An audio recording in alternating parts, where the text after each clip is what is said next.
హరీష్ రావు ఏంది power point ప్రజెంటేషన్ల మీద ప్రజెంటేషన్లు ఇస్తుండు ప్రాజెక్టులకు సంబంధించి.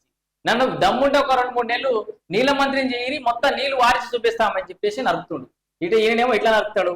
కేటీఆర్ ఏమో నెక్స్ట్ రాబోయేది మా ప్రభుత్వమే, ఇక ఏడాదిలో ఊలిపోతారు, 2 నెలల ఊలిపోతారు, 3 నెలల ఊలిపోతారు, మొదట్లో మొత్తుకోరు. ఇప్పుడేమో మాకు అధికారం ఇచ్చి చూడరు అంటారు, కేసీఆర్ పవర్ ఇచ్చి చూడరు అంటారు. వాళ్లకు అధికారం లేకపోతే బతుకుతలేరు. ఇక ముందుగా హరీష్ రావు ఏం మాట్లాడి ఒక్కసారి నూరి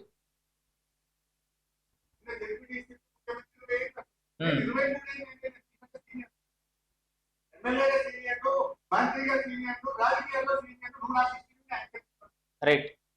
ఏమన్నా సిగ్గుపడాలా లేకపోతే పోయి ఆ కోమటి చెరువులో దొంగి సావాలి?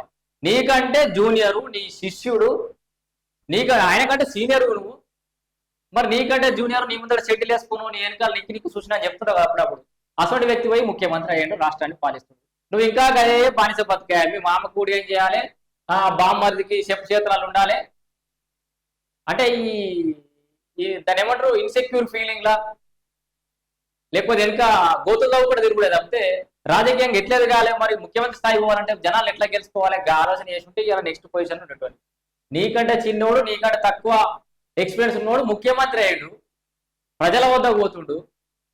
ప్రతిదానికి ముఖ్యమంత్రి జవాబుదారీతనంతో అకౌంటబిలిటీ ఉండాలని చెప్పేసి వచ్చి ప్రెస్ మీట్ పెట్టి మరీ వివరిస్తుండు. నువ్వు ఒక మాజీ మంత్రి అయినా కూడా, ఒక చిన్న ఎమ్మెల్యే అయినా కూడా ముఖ్యమంత్రి బయటకు వచ్చి సమాధానం చెప్తుండు. కానీ మరి మీ మామ ఏం చేస్తుండు, మాజీ ముఖ్యమంత్రిగా ఎలుగబెట్టిండు. కాళేశ్వరం ప్రాజెక్టును డిజైన్ చేసిన డిజైనర్ ఆయన్నే, ఇంజనీర్ ఆయన్నే, శక్తిని మేధస్సు అంతా రంగరించింది కదా. మరి మాజీ ముఖ్యమంత్రి ప్రస్తుత ఎమ్మెల్యే ఎందుకు బయటకు వచ్చి ప్రాజెక్టుల గురించి మాట్లాడుతున్నాడు? లక్షల కోట్ల ప్రాజెక్టు గురించి మాట్లాడే చర్చకు విలువలేదా?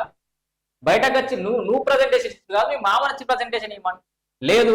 పెద్ద మనిషి ప్రజెంటేషన్లు ఇవన్నీ తెలివే అనుకుందాం. అసెంబ్లీకి రావాలిగా చర్చ, కాళేశ్వరం చర్చ పెడతా, ఎప్పుడు వస్తాడో రండి, ప్రధాన ప్రతిపక్ష నాయకుడు అసెంబ్లీకి వస్తే ఆహ్వానిస్తామని ముఖ్యమంత్రి 100 సార్లు చెప్పిండు. మరి ఒక్కసారైనా చర్చలో పాల్గొనడా మాజీ ముఖ్యమంత్రి? పాల్గొనాలి కదా. చీల్చి చెండాడు కదా రేవంత్ రెడ్డిని. అందరికంటే ఎక్కువ నాలెడ్జ్ ఉంది కేసీఆర్ గారికి. 70-80 పుస్తకాలు చదివినటువంటి వ్యక్తి అసెంబ్లీకి వచ్చి ఇంకా రేవంత్ రెడ్డికి లేకపోతే తెలంగాణ సమాజానికి, మీరు సరే రేవంత్ రెడ్డి అంటే మీ స్థాయిగా చిన్న వ్యక్తి అని చూస్తున్నారు, కనీసం ఆ చైర్ గౌరవం ఇవ్వాలి, ఆయన గౌరవం ఇవ్వకపో. తెలంగాణ ప్రజలకైనా జవాబుదారీతనం ఉండాలి కదా. మీకు ఓట్లేసిన గజ్వేల్ నియోజకవర్గ ప్రజలకైనా ప్రేమ చూపెట్టాలి కదా. ఓట్లేసిన పాపానికి అసెంబ్లీ నియోజకవర్గం గురించి మాట్లాడవా, అసెంబ్లీ నియోజకవర్గంలో తిరగవా, ఉత్తి పుణ్యానికి నెలకు 4 లక్షల జీతం అయితే తీసుకుంటావా? ఇది ఎక్కడ జవాబుదారీతనం? మరి అసెంబ్లీకి పోయి ప్రధాన ప్రతిపక్ష నాయకుడు పోయి మాట్లాడి, ఇగో ఇది రేవంత్ రెడ్డికి తెలివి లేదు, లేకపోతే రేవంత్ రెడ్డికి అర్థం కాదు, ఇగో నా దగ్గర సబ్జెక్ట్ గిది ఉంది, ప్రాజెక్టులో జరిగింది గిది, ఇంజనీరింగ్ రేట్ చెప్తే గాన్నే కట్టినాము, ఇన్ని లక్షల కోట్లు కాలేదు అని చెప్పు. ప్రధాన ప్రతిపక్ష నాయకుడు రాడు. 2-3 ఏళ్ళు ఇరిగేషన్ శాఖ మంత్రిగా పనిచేయంగా నువ్వు విరగదీసినావని చెప్పి సెకండ్ సారి అని